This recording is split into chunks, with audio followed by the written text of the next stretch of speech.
what we really want is for residents to come up with an idea, work together, and develop an idea as a group that that neighborhood is excited about.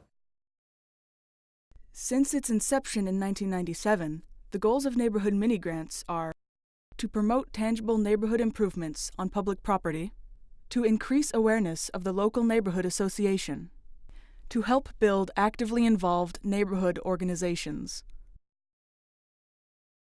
Neighborhood improvements such as banners and signs,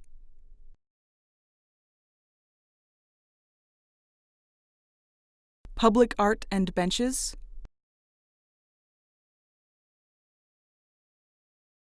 and public pathways. I had a newborn when we first moved here, and I spent a couple years trying to get a stroller through this area, which was basically gravel and then a sketchy path on the other side. And I just started talking to neighbors about this unused kind of piece of ground that could be potentially a lot more. We have a lot of elders and a lot of new families who live in this area, and so, you know, people can, elders can walk without, you know, thinking they might slip, and strollers can kind of navigate the terrain without, like, toppling a kid out the, you know, carriage. So there's safety and there's aesthetic, and then, I mean, probably one of the most important benefits were just neighbors getting out and discussing a project with each other, and then working on something with each other, and, you know, realizing, oh wow, you know, your kids, we used to pass you when, you know, we put our kids on the bus, and oh yeah, you know, just getting out and getting to know each other.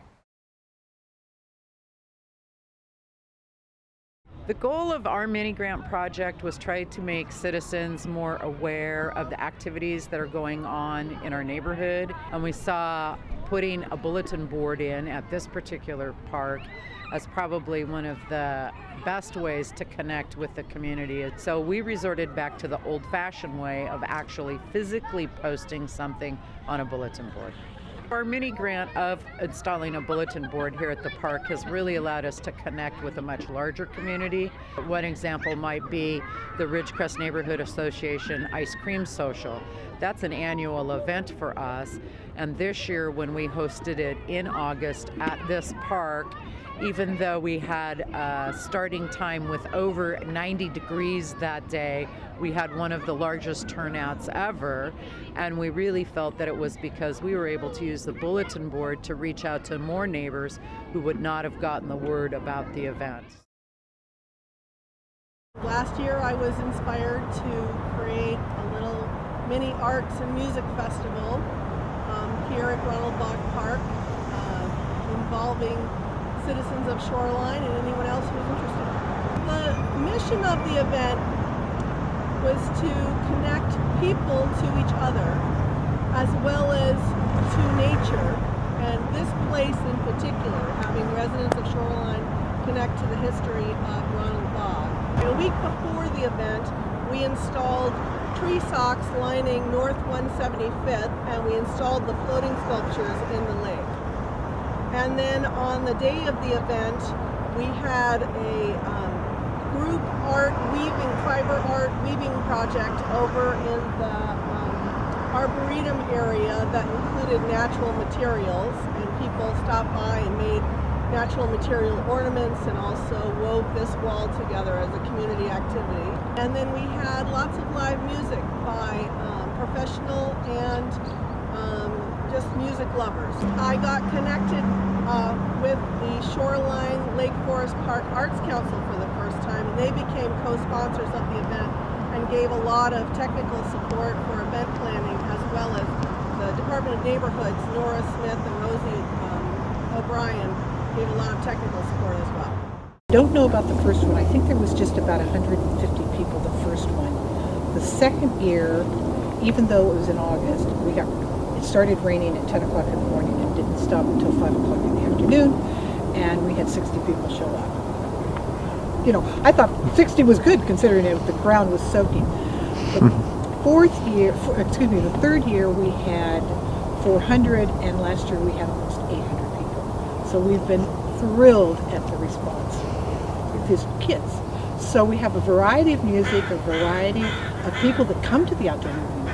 Couples, singles, children, teenagers. We also do games for the older kids too, behind the screens. It's a full service event. The garden started as an effort with individual neighbors who wanted to do two things. One, provide fresh vegetables for their own table, and also to provide food for the food bank. It was originated by 3 or 4 of our local neighbors, and through donations from local businesses, they were able to go to phase 1, which was build the plots. Since that time, we've used the environmental mini-grants from the city of Shoreline to maintain the garden, which includes our water system, our information kiosk, dirt, and that kinds of stuff. I think that it's a wonderful neighborhood building project. We actually have to put a picnic table up, and once a month they have a potluck where the gardeners come and they bring some food and they sit down and, you know, exchange, because people come and go, so they're never always here at the same time. So that provides some community that you wouldn't normally get. Proposals for environmental mini-grants are evaluated primarily on the following criteria. Create an environmentally sustainable community. Climate Protection Agreement or the Kyoto Protocol. Surface water quality. Land use policy. Shoreline Solar Project came about in 2004 as a community effort to put solar on public buildings in Shoreline. And from day one, the city of Shoreline has been involved with supporting the organization's efforts to educate the community. We are an event, and we started out very small. Our very first event, we had 23 exhibitors and a couple hundred people attended. And each year we increased the fair, we increased the number of exhibitors, the number of participants in terms of doing special presentations, getting students involved. So last year we had 113 exhibitors, and then numerous additional participants, such as the Northwest Eco Building Guild, doing presentations all day. We had the barter fair, we had animals, chickens, goats, duckaponics for the first time, and a full line of speakers, full line of music, beer garden. It was just a really great event. Our goal has been to provide information, education about renewable energy, about sustainability, and not try to force anything down anyone's throat, but to make people aware of what the opportunities are, what the options are, what they cost, who they can talk to, where do I get more information.